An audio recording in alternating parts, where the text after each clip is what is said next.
నమస్తే న్యూస్ 24 తెలుగుకి స్వాగతం. వార్తల్లోని ముఖ్యాంశాలు ఇప్పుడు చూద్దాం.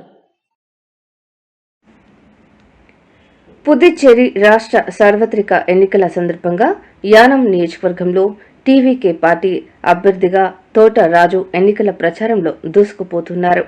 ఈరోజు యానంలోని పలు ప్రాంతాల్లో పర్యటించి టీవీకే పార్టీ మేనిఫెస్టో సిద్ధాంతాలను ప్రజలకు వివరించి ఈల గుర్తుకు ఓటు వేయాలని అభ్యర్థించారు. ఈయనకు ప్రజల నుంచి అపూర్వ స్పందన లభించింది. ఈ కార్యక్రమంలో వేలాది మంది కార్యకర్తలు పాల్గొని తమ నాయకుడి గెలుపు ద్వారానే యానం అభివృద్ధి చెందుతుందని, యువతకు మహిళలకు ఉపాధి లభిస్తుందని, యానం ప్రజలంతా ఈల గుర్తుకు ఓటు వేసి తమ అభ్యర్థి తోట రాజుని గెలిపించాలని ఓటర్లని అభ్యర్థించారు.